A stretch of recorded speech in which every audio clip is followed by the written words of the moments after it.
being a zombie company isn't necessarily a bad thing. It's an opportunity for you to step back, take stock, if you'll pardon the ERP WMS pun, and actually just think about, okay, we have an opportunity here. Where are we going to go and what do we need to do to get there? It's a really good time for a business to just sit back, do that really important gap analysis, look at what your ideal customer profile looks like, and then start to think about how you can get there. All right. Well, this is the first time, at least in the B2BEA Insiders, that we've had the opportunity to have a true business software company on, a Forterro. And I'm really happy to have Jack and Carrie on. But I actually want to start there, and then I want to talk a little bit about your backgrounds. But I want to talk about why is a business software company interested in this whole world of kind of manufacturer, distributor, e-commerce? I know you guys both kind of represent some specific products inside of your organization, but as the large organization, being Forterro, why is this an interesting conversation for you guys? Yeah, definitely. Well, maybe if I speak a little bit to Forterro and perhaps Carrie can add some flavor around Orderwise. But so, Forterro is a primarily European software provider. So we have some presence outside of Europe, but mainly it's across Europe and the UK. And our customer base is those type of businesses that you've just described: manufacturers, distributors, wholesale, retail, and we very much focus on specialized software for that market. We understand that those types of businesses need quite specific and customized solutions for the complexities and the types of operations they run, and that's what Forterro does. That's Forterro's niche. That's Forterro's reason for being. And over time, Forterro has grown mainly through acquisition, bringing solutions and applications from across different European countries together as one organization, serving exactly that market. And I think really the best answer I can give in simple terms to the question is our brand message. It's all around powering the businesses, powering the future. So we know that those manufacturers, those wholesalers, distributors, retailers in that mid-market are the businesses that are powering the European, the local economies, the global economy. They're making the smaller things that make the big things that make the world go round. And that's what we've made it our mission to do, is to support them with specialized, purpose-built software solutions. So that's why Forterro cares, about this topic, about those businesses. And one of those solutions then in the UK is Orderwise, which we represent as well on the call, and maybe Carrie can speak a bit more about. Before we talk about Orderwise, how do you define mid-market, Jack, in your vernacular? So we'd have probably a variety of definitions for that within Forterro,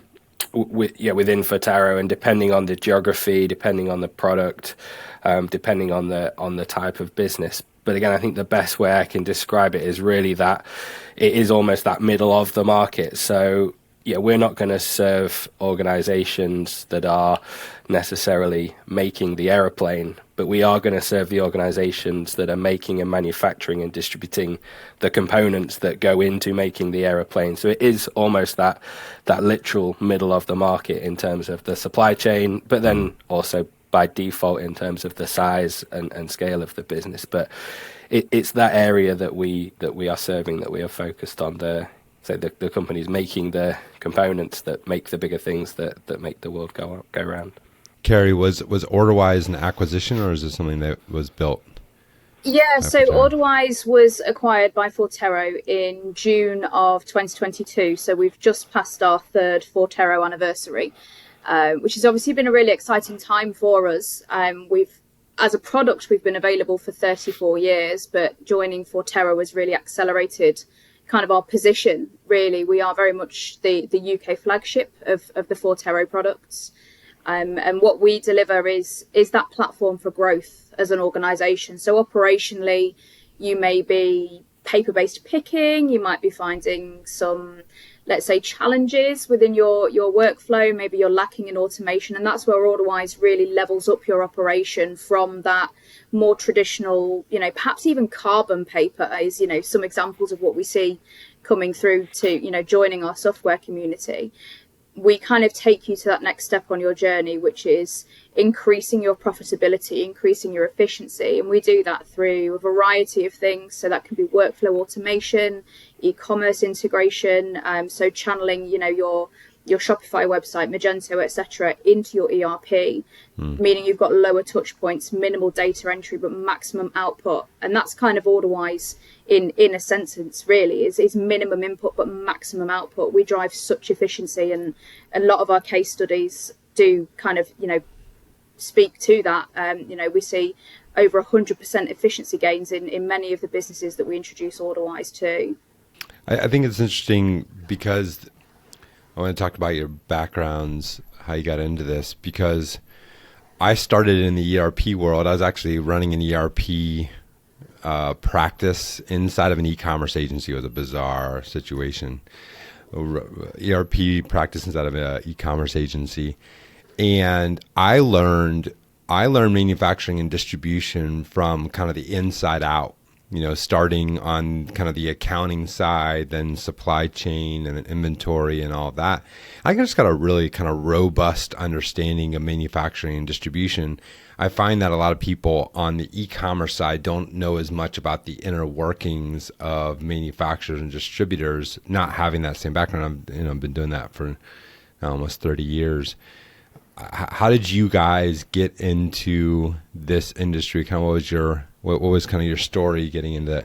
Yeah, so from my side, with a marketing role, it was tech marketing really, because I think those practices and those approaches apply across a variety of areas. So I was fortunate enough to move into prop tech, so property technology originally, and then have sort of shifted over time through to the ERP side, and then with this focus on manufacturing, wholesale, retail. But I think ultimately it's that, for me it's that business to business area, and whether that's like property technology that I previously worked in, or ERP and warehouse management technology that I'm now working in, and whether that's serving real estate investors or manufacturers across Europe, ultimately serving people who own or at least lead at the highest levels,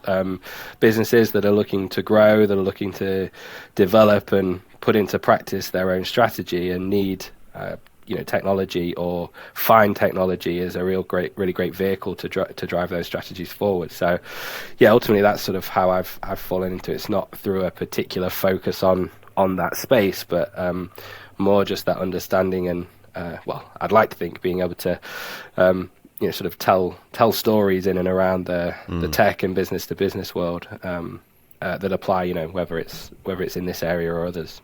Yeah, it makes sense. How about you, Carrie? So my journey into the software world was, I would describe it as delightfully accidental. So my sort of roots actually are based in education. I got my start working in a further education, so that kind of post-mandatory education sort of environment.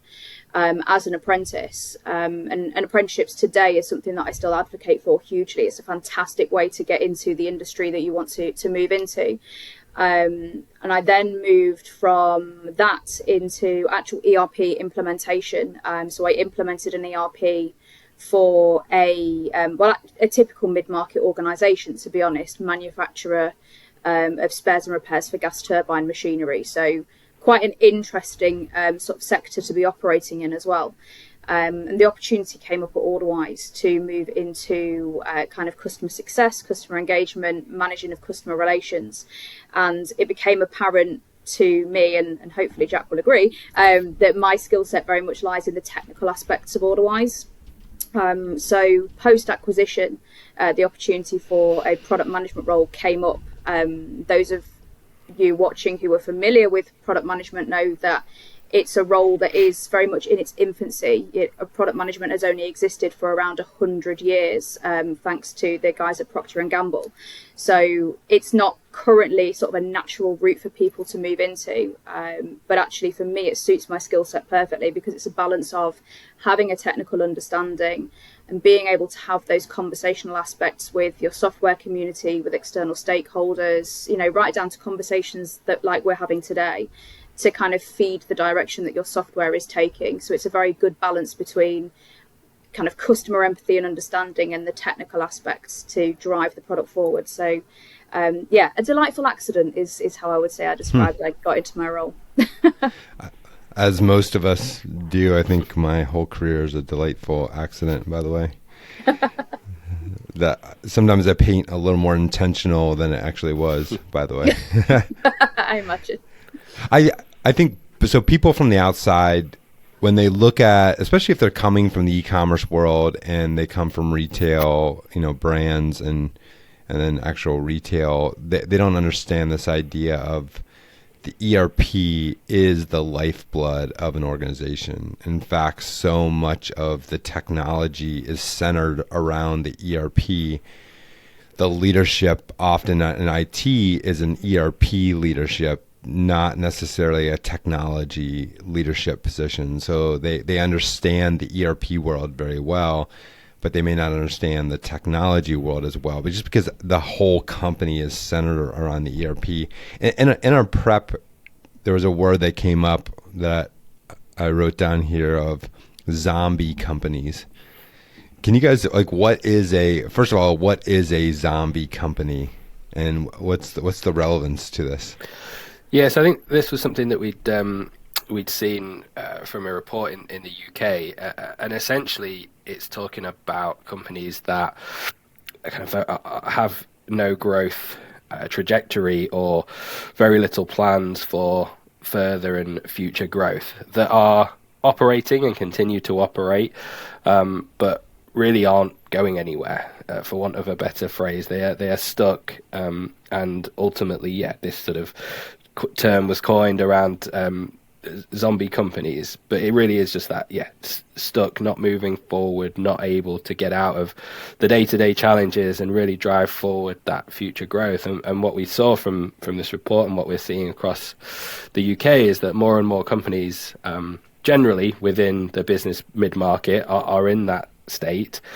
But of course, we know then from our conversations as Forterro, or from users and prospects of Orderwise, that we see this in our conversations with organizations, mainly who want to ensure and have the future strategies to make sure that they don't become those companies, and are engaging with us and putting technology at the center of their operations to drive them forward, to not become that stuck company, that stuck business, that stuck operation, not able to move forward and execute growth plans.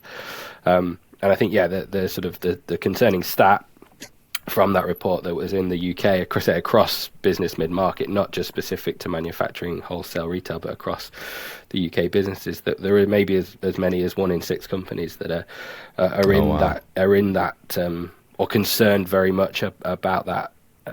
You're being in that position of being stuck, of not being able to move forward and not seeing consistent growth, and are obviously very concerned about what that could mean in the near, mid, and longer term future. How would a company evaluate itself on if I'm one of those type of companies, or if I'm kind of heading that direction? I think there's a variety of different things to look for, but it comes back to those signs of growth. So can you see consistent improvements in either volume of sales or value of sales in terms of revenue? That's going to be the key thing that's going to drive those growth. And then greater cost efficiencies and greater scale can come in terms of profitability, but it's really looking for those signs of growth in terms of sales and in terms of revenues. And I think a lot of companies, let's say from this report and that we're talking to, are concerned about not seeing them, are concerned about backward trends in those areas. I'm curious from you guys' perspective, being in the UK. Here there's a lot of talk about tariffs and cost and so kind of supply chain issues. What are you guys seeing in the UK market with your existing customers? Yeah, I mean, very much the same. There's local elements to it, but yeah, essentially businesses, especially those smaller to medium or mid-market organizations, are essentially being hit from all angles. And if I come back to what we talked about in terms of Forterro and who we serve and how we see the companies that we serve being the powerhouse of the economy, the drivers, the doers, the companies that are making the wheels turn, that's really concerning that they are facing such an amount of challenges and such quite acute challenges from different areas. The tax burden in the UK is growing. That businesses are definitely concerned about that. I was looking at some information from a report from the Institute of Chartered Accountants in England and Wales that was talking about lack of confidence in UK business, and a massive part of that was the tax burden that's being faced, especially after the national insurance hike that came into effect in April. But it's rising costs then everywhere. I mean, you only have to, we all feel that as individuals, and businesses are certainly feeling that as well. We're seeing, from customers we talk to that a lot of them have facilities, they have sites, warehouses primarily. The costs of running those are just increasing month over month, energy in particular, labor costs. They're just creating this continued pressure. And so all of those things are combining to create a real concern and sort of lack of confidence in that area of UK business. So a lot of the audience is, kind of customer experience, digital e-commerce focused. I'm curious how you think they should be thinking about all of these problems or opportunities, however you want to spin it, right? Like how does someone from the customer experience side or digital e-commerce side look at zombie companies, the problems with just the macroeconomic trends that are happening? Like, what do you think they should think? How do you think they should think about this? Yeah, I think what we're seeing is, being a zombie company isn't necessarily a bad thing. It's an opportunity for you to step back, take stock, if you'll pardon the ERP WMS pun, and actually just think about, okay, we have an opportunity here. Where are we going to go and what do we need to do to get there? It's a really good time for a business to just sit back, do that really important gap analysis, look at what your ideal customer profile looks like, and then start to think about how you can get there. I mean, we've certainly seen a shift in attitudes when we look at investment in response to sort of global challenges. The tariffs, over in the US are, impacting us over the pond here in the UK as well. So it's, these are global shifts that we're talking about. And, we can take a lot of these changes in attitude right back to COVID-19 in 2020, just to take us all back in time for a little bit there. But in terms of things like rising costs, supply chain, I think more than ever before, we're seeing organizations wanting to stretch their cash as far as they possibly can. And to be honest, it's understandable because we all do the same in our day-to-day lives, right? We all want the most for our money. And why should a business operation be any different? So I think we see the most careful investments being made by businesses who have stepped back and considered the direction that they want to go in, looked at their market, looked at the competitors, but looked at the market that they serve as well, and gone, okay, this is how we think bigger, this is how we become bigger. And that's kind of the shift that we're certainly seeing within not just our existing software community, but prospects that are looking to join our software community as well. It's been a really big eye-opener for quite a lot of businesses, I think, that threat of becoming zombie and that just potential for stagnation does ring alarm bells. And if you catch it early enough, actually, you can mitigate that potential scenario entirely. Yeah, I just to add, I mean, I couldn't agree more. And I think it's that understanding of the why. And again, that applies to, whether we're talking about manufacturing or whether we're talking about a whole other sector or whatever type of business we're talking about, is understanding those warning signs, seeing those warning signs. And I really like what Carrie said there. It doesn't have to be a bad thing that a company could be in that zombie state, but it's understanding what has brought them there or what the levers are to pull to bring them to a position of growth or to give them the best chance of growth. We see things like, whether it's overstocking or errors in picking or degradation in profits. These are warning signs, but these are things that can be analysed and identified and rectified. So I completely agree. I think there is a danger with terms like zombie companies that it sort of becomes, well, it is negative. There's no getting away from it. And even some of the things that I was talking about, that I've seen and read, and reports that are coming out that suggest a lack of confidence in UK, in the bigger picture for UK business, obviously create a negative environment, but it does not have to be that way. And there are those signs of growth if businesses sort of know where to look and can put together those strategies and those plans to move from point A to point B and beyond. And obviously then, the tools they use to do that, one of them may well be technology, and that's often where we'll come into the conversation. But before that point, that strategy and plan of how to move into the future is absolutely what's needed. There are two types of zombies. So one is the Walking Dead zombie, which like walks really, really slow, kind of hands out. And then you have the World War Z from that movie zombie, the ones that move really, really fast. Those are actually really, really scary. Every time we watch a movie with fast zombies, I'm like, if we ever get there, I want the slow zombies, not the fast zombies.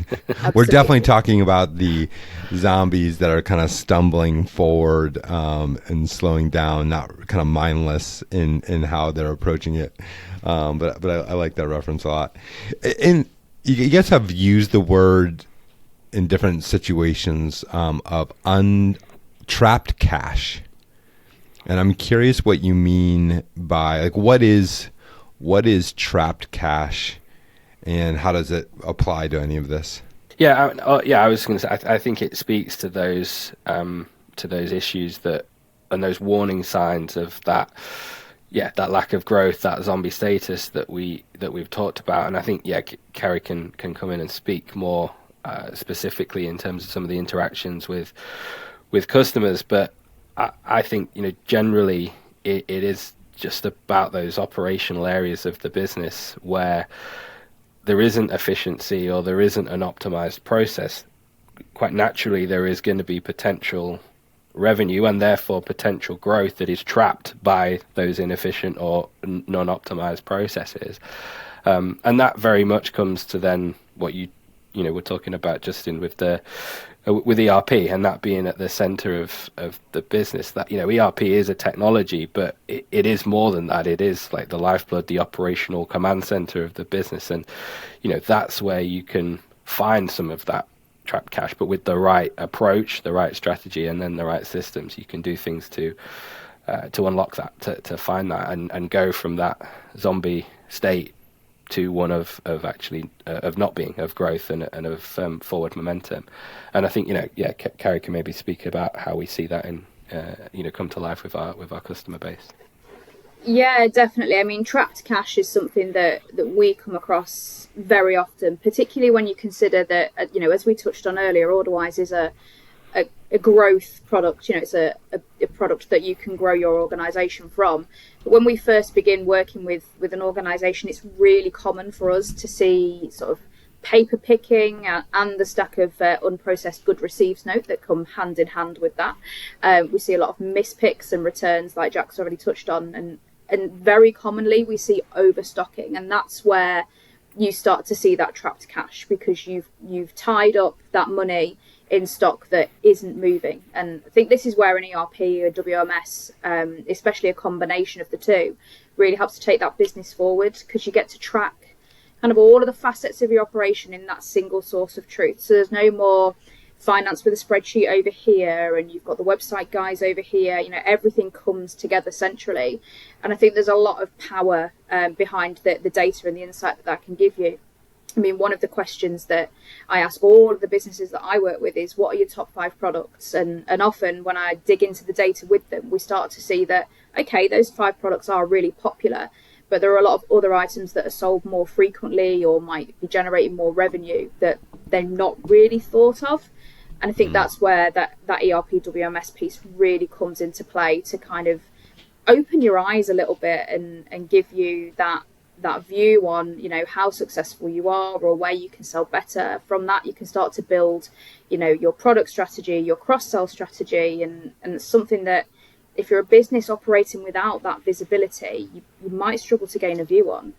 How do you measure trap cash? Like what are some of the KPIs, Carrie, that kind of influence or make up trapped cash?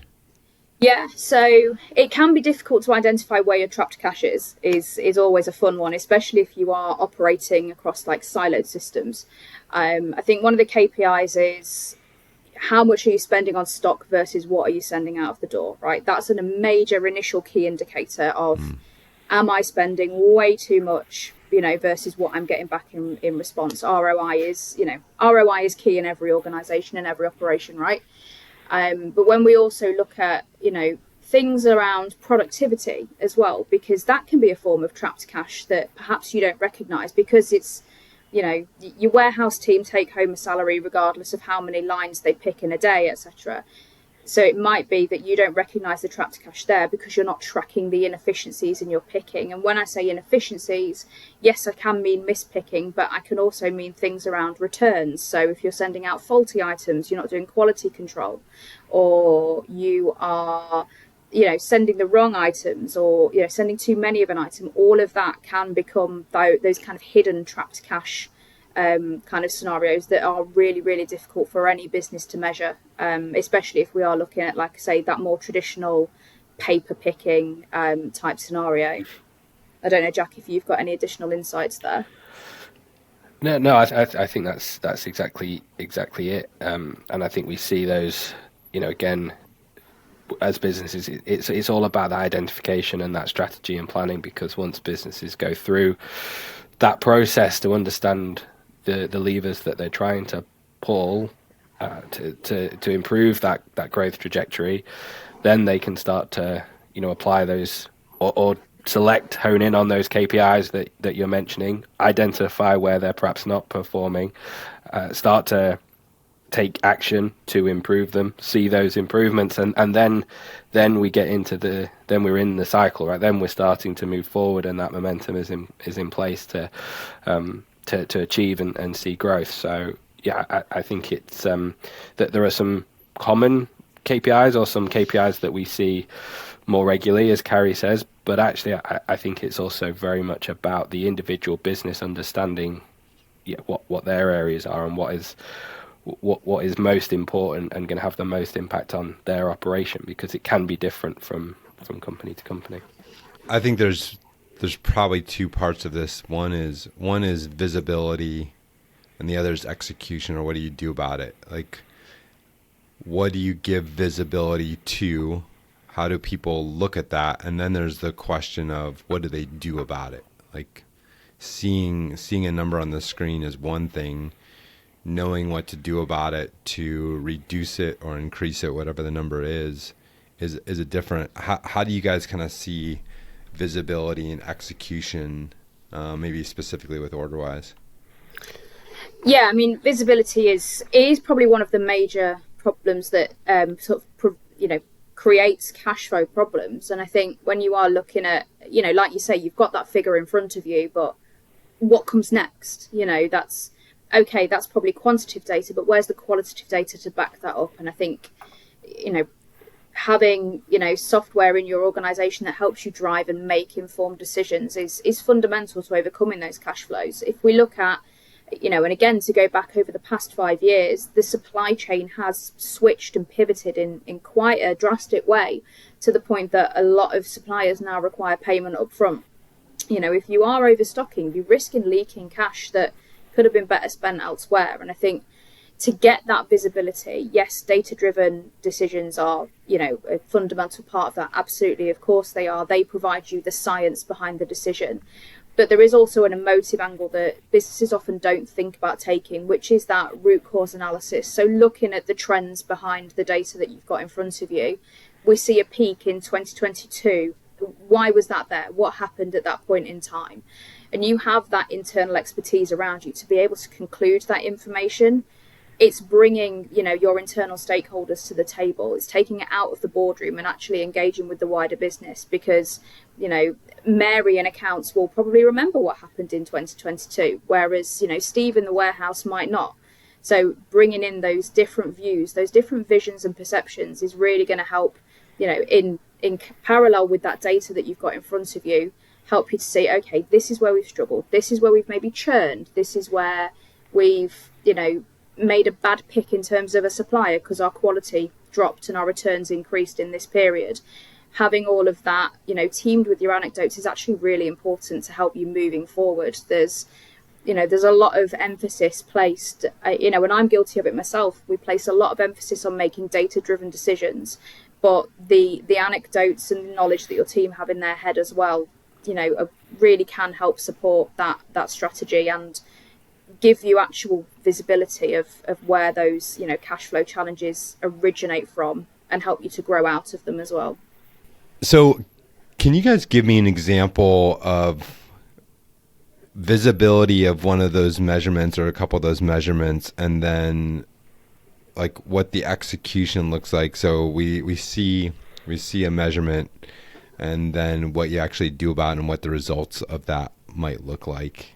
Yeah, sure. So I think for Orderwise, we're really privileged actually to have an abundance of examples of this. But to call out just sort of one that comes to mind is our software is obviously designed by our software community. We're very much, customer led, and we come across very similar challenges in a lot of the businesses that we work with. So if we look at a customer called Agrigem, for example, before Orderwise, they were very much overwhelmed by paperwork. They had limited stock visibility, and their existing systems were going to be quite difficult to scale.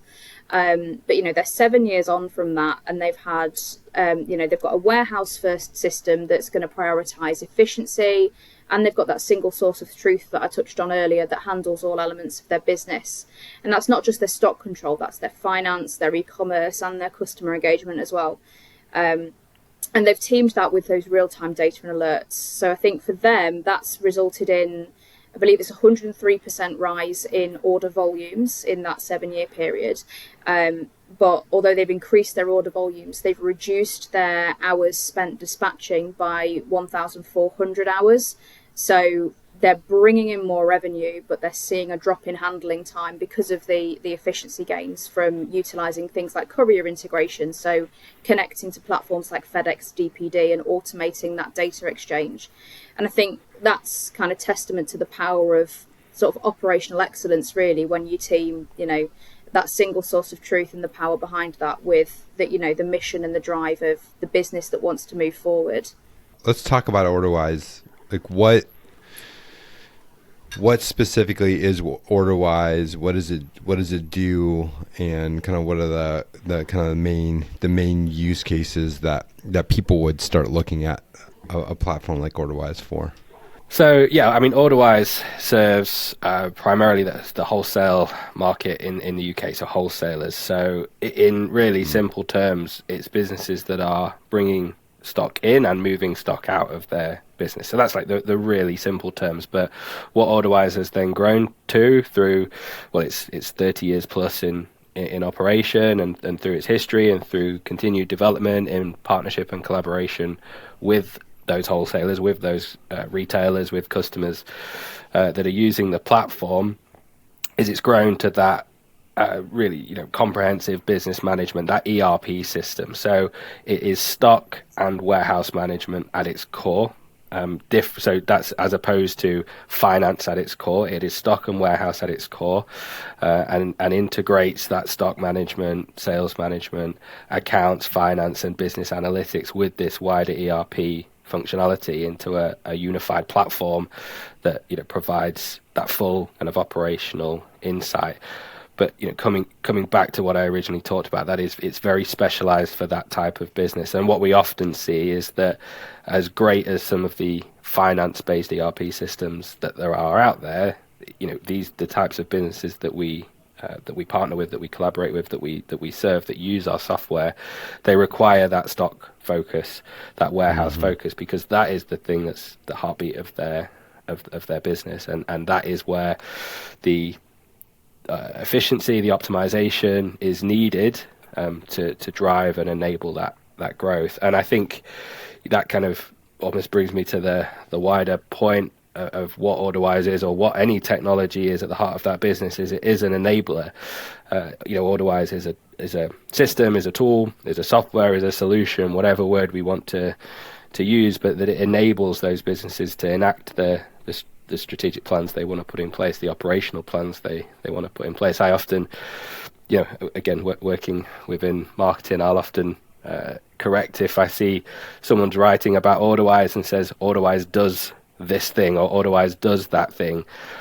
No, Orderwise doesn't do that. The person at the business does that, or the group, the department at the business, the warehouse operative does that thing. But Orderwise is the system that enables them to do it in the most effective way possible, or to have the most insight possible to perform that task in the best way. And then if you do that for one task, and then you do it for 5 tasks, and then you do it for 50 tasks and 500 and 5,000 tasks within the business, if you can drive that scale, that's where we see businesses grow from smaller operations to 10, 20 million plus turnover businesses on the back of Orderwise at the heart of their operation. But it's kind of like putting a system in like this that is the lifeblood is scary. Yep. Very much right? so. I mean, any organization has read about many other organizations where it's, I think the Department of Defense in the U.S. has had it's a healthcare related software, but they've been implementing the same software for 15 years. It's not live yet. Wow. 15 years. The Department of Defense for the U.S. The Veterans Affairs implementing the same software. I think they're going on 13 years, still not implemented. And both have said, like, we're going to be ready by 2031 or something like insane, right? I was like, how do you do that? I mean, those are at grand scale. That's not what we're talking about here. But the point is that there's enough fear creation just in the market, and then the fear of your own business and having to go through it, and the amount of change that affects the company when you put in this, even if it's really positive change, it's a lot of change that people aren't used to. How do you guys kind of address some of that? And then the second part of that is, I believe that there's a direct ROI associated to doing that, right? And so how do you kind of get to that ROI and the speed at which you can do that?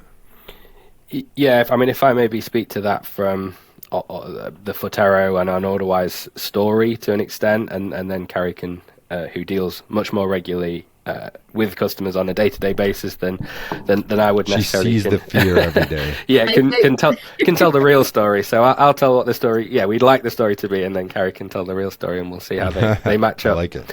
But experience is one key thing. So we, as Orderwise in the UK, we have 30 plus years of experience working with customers that, although a lot has happened in that 30 years, there's still kind of ultimately it's that goods in, goods out, stock in, stock out. So that core practice is not going to significantly change. Obviously, lots changes around it, but we understand that. So we understand those businesses. We have the experience of what works, what doesn't, what a great implementation of software looks like, what the pitfalls are, what the challenges are. What we've seen it all go wrong before, essentially, and can can bring the lessons from that. So it's that experience piece is absolutely crucial. And I think the other part is the specialization in that area. So as Orderwise, we are specialists in that stock focused ERP system. So we're not trying to make something fit a business that isn't really a fit. We're not trying to wedge a system or piece of software in that isn't really fit for the purpose of managing the type of operation that the business we're speaking to is running. And if it isn't, then we're again experienced and specialized enough to walk away from that, because it doesn't make any sense for us, and it definitely won't make sense for the potential customer to try and put a stock and warehouse system on top of an operation that doesn't really need one. They need something else. So that's ultimately how we look to try and mitigate or deliver the best experience possible. And our core focus within that is time to value, like doing what we can, bringing all that experience, bringing all that specialization, to know that within months, if not weeks, of an agreement to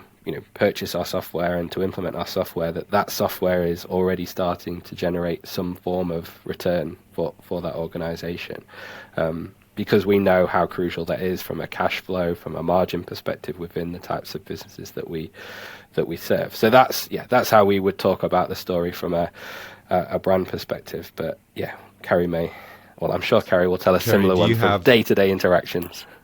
Do you find it necessary to get a degree in counseling and psychology in your role?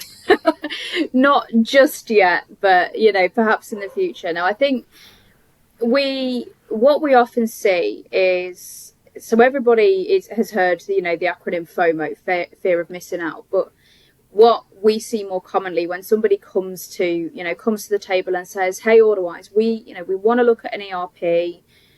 Is now the right time? What can you do for us?" It's FOMO that we encounter there. It's that fear of messing up. There is definitely a hesitancy when you're looking at investing in something like an ERP, of messing up that decision.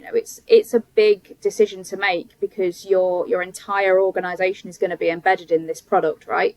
And what we see, certainly in the UK, is that on average people are changing their ERP systems kind of once every 15 years. So it's very much a long-term relationship as well.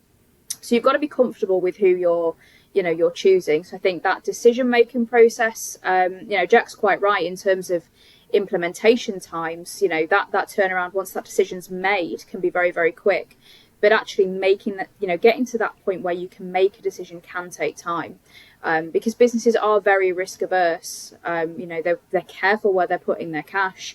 When I think when we consider the length of time you are with an ERP and the potential budget for that, it can be really difficult. If we then look to ROI, ROI again can be measured in quite a variety of ways. If we look at it just from a cash flow perspective, when am I going to see, the money back from implementing this ERP? Then we can say typically within the first 3 years, depending on, the size of the investment, length of implementation, etc., etc. But where we see a more immediate ROI is through the time saved in those manual processes. Like Jack was, saying earlier around Orderwise does this. No, it's the member of your team who does this, and Orderwise enables you to do that efficiently. That's where those immediate ROIs come in, and it's thanks to, the expertise of our team in implementation, yes, but also our incredible software community, because they do create a network. They reach out to each other, they work through challenges together, come up with ideas. And generally speaking, everybody within, because there's, we're sort of over 1,000 strong, everybody in the Orderwise software community knows at least one other person. So we've got, a real network that can help each other, kind of upskill, their teams, a bit of cross-selling as well. So I think the ROI in terms of efficiency gains is immediate. Cash flow does naturally take a little bit longer, but it's certainly, pretty swift in that sort of average 3-year time frame. I'm really glad Carrie mentioned that as well, and it's something I was just thinking about that I'd not said in my part when I started, is that community piece. I think we've heard that word a few times so far in this conversation. Our customers or our potential customers leverage our customer community. We see that, and we will use that in the in the process of working with a potential customer to introduce them to the software, we'll show them what it looks like in real life. They will visit customer sites where Orderwise is being used to manage their warehouse operation. But even beyond that, we proactively see our customers run open days, for example, for their supplier network to show them what their process and their operation looks like with Orderwise at the heart of that. That community piece, and I say this leading marketing for Orderwise and parts of wider Forterro, is the most powerful tool I could possibly, for all the great material, campaigns, content, ROI, evidence that we can produce. A customer talking to another customer in real terms, in real life, about how Orderwise has helped their business is the most powerful tool that we can that we have at our disposal. And we see that again, that's through that experience and specialization. So yeah, the leveraging of that community, the importance of that community, the way our potential customers and customers engage and interact within that community is really the probably the most important part of all of this, I would say. But speaking of kind of fear, I find it interesting that most of my career is just based on helping people through their fears, right? I mean, that's what I spend most of. I'm in e-commerce, and it's all about changing from an old way of doing business to a new way of doing business, and it's just working with companies through company fear and then the individuals. But there's some other types of fears that I think are interesting that are happening right now that I think you guys might be able to shed some light on. And one is like, how does ERP, WMS, help companies through acquisitions? Those are very kind of fearful times, or just macroeconomic downturns or industry type downturns. So I think it's reliability and insight are probably the two key areas. So again, I come back to the technology. The system is that enabler, but it's that platform, it's that anchor within the business. So it's not necessarily doing the tasks, but it provides that platform for the business to perform their tasks in a consistent way. And never is that more important in the face of change or of downturn, of outside pressure, something that can't be controlled from within the business. And I think being able to maintain full control of the things that are within your remit to control, it is the way that businesses survive and thrive in those times of change or of outside pressure. And I think that the system, having that system in place, allows them to do that, maintains that level of control, allows them to see very quickly, often in very much in real time, what some of the impacts of those changes are, and then be flexible and dynamic in the way that they are able to change their operations. So I would take a really good example, of business that I was talking to someone in our team about, had moved to running afternoon only picking shifts within their warehouse, and that was based on the foundation of Orderwise essentially supporting the administrative tasks in the morning to have all of the orders processed and ready, so that they were able to enact afternoon only picking shifts and change from shifts throughout the day or shifts that overran.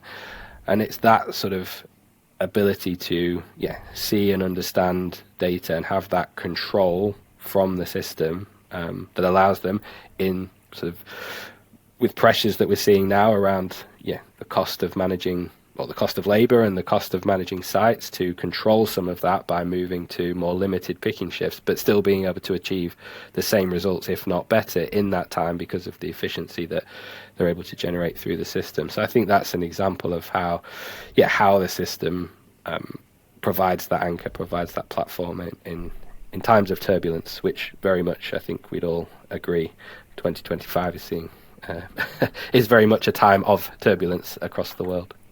So, Carrie, I'm curious, we started this conversation talking about those zombie companies, the slow ones, not the fast ones that are really, really scary.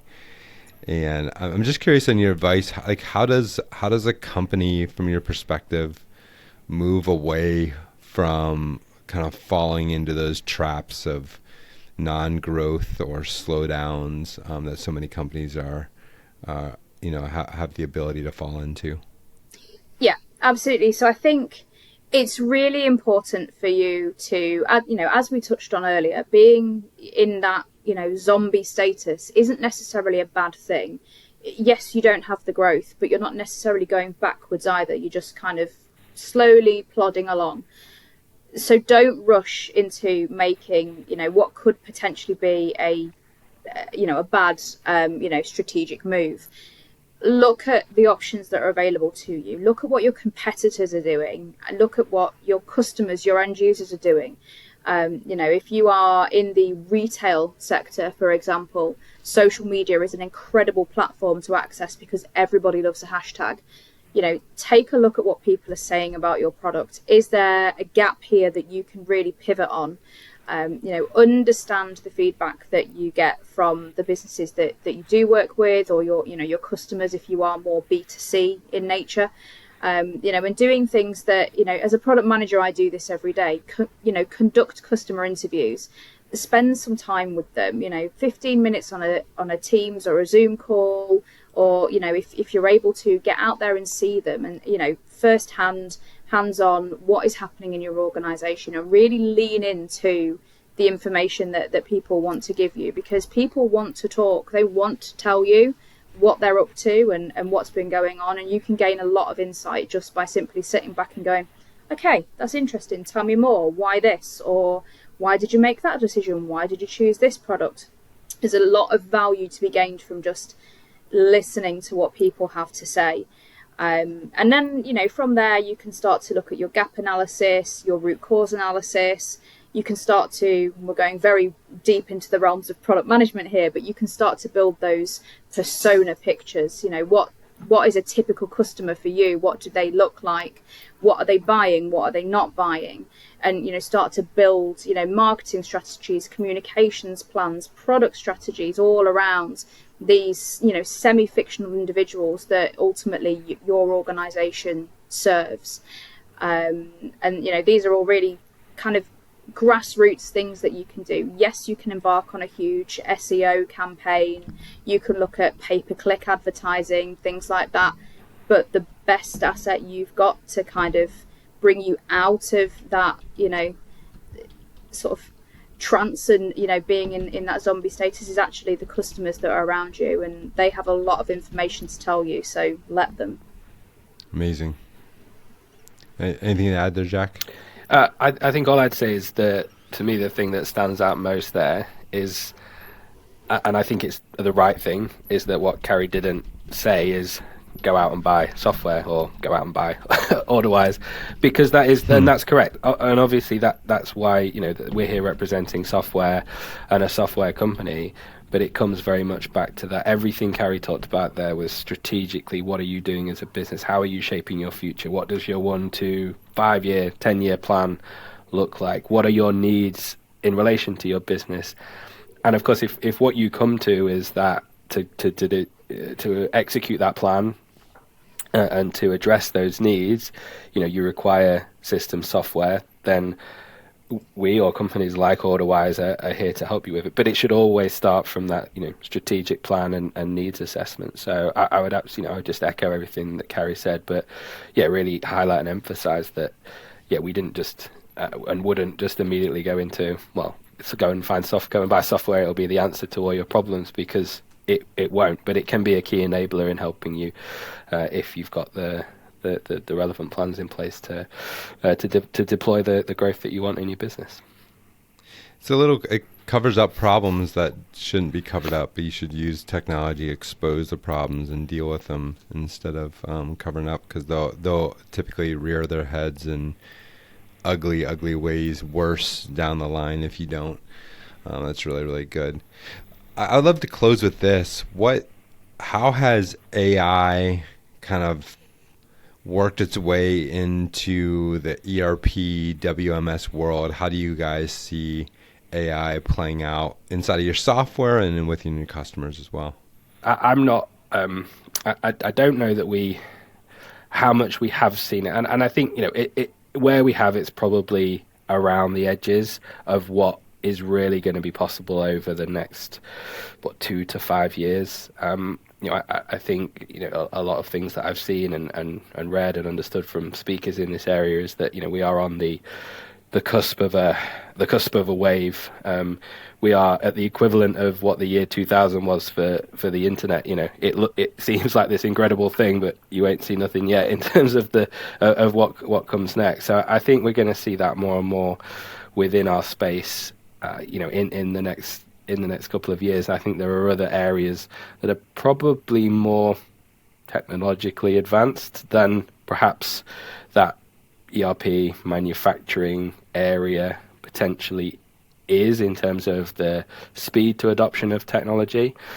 But I think what we are seeing and what will be the case is that the incredible advancements, the unprecedented advancements that are coming, the AI-powered tools that we haven't even thought about yet that are going to be prevalent in manufacturing, wholesale, retail, distribution, within supply chain-based businesses in the mid-market in the next 2 years, they are only going to be as powerful and as valuable as the systems that are at the core and the data that's at the core. And it just makes that ERP, that platform, that business management ever more crucial, because the success and the value of those innovations is going to be based on the power of what's in that core system. So I think we've seen some areas and there might be some things there from a product perspective that Carrie speaks to in a bit more detail than I will, but I think in terms of our space we've only just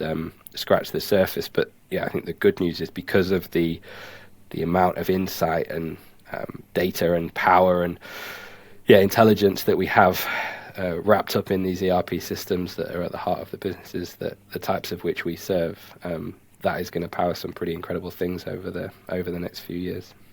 Yes, I think Jack is quite right. We are very much on the cusp of some big breaks in AI within our industry, but I think our software community is already introducing AI in some pretty innovative ways, which in turn are kind of feeding the engagement that we want to have on AI in software. So there are a number of customers who are utilizing AI to support their sales teams.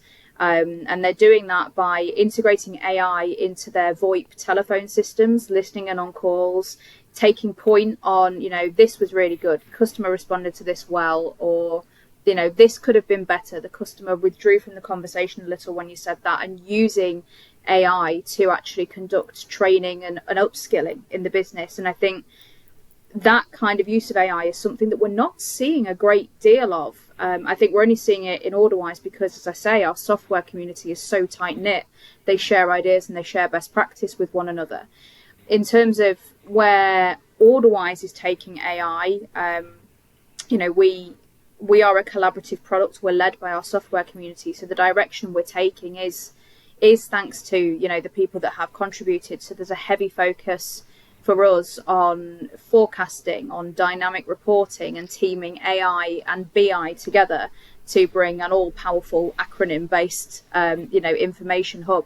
There's a lot of potential for AI to really help, drive data-driven business decisions, but also, using that scenario I described, upskilling your team and enhancing their skills. AI isn't necessarily about replacing that human endeavor, as we often see in the media. It's about enhancing it and improving the experience for you, for your customer base, for your position within the supply chain. There's a lot of opportunities that AI brings, and I think for ERP software, using it to make data-driven decisions is just the start of what ultimately is going to be a really positive shift for software.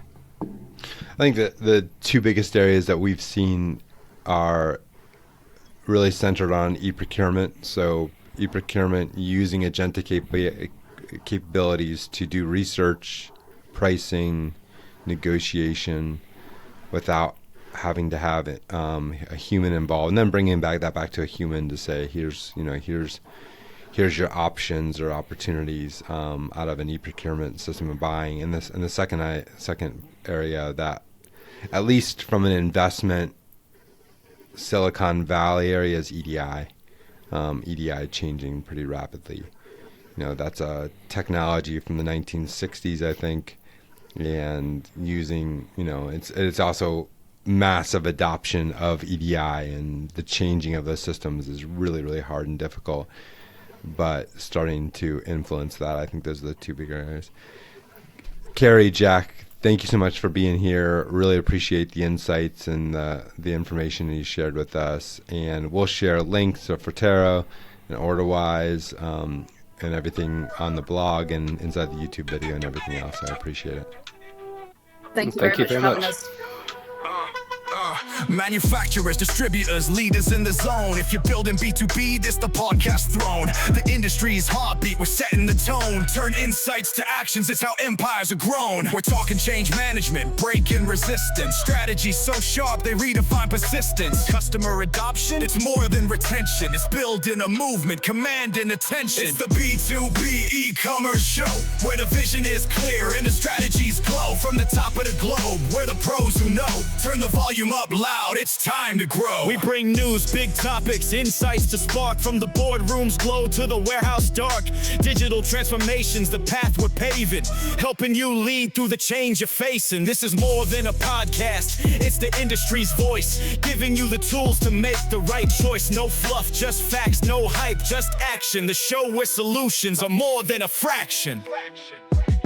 It's the B2B e-commerce show, where the vision is clear and the strategies glow. From the top of the globe, we're the pros who know. Turn the volume up loud, it's time to grow. This is your guide to the digital race. Practical advice, no time to waste. So tune in, gear up, and let's own the space. It's the B2B e-commerce show, the industry's base. The industry's base.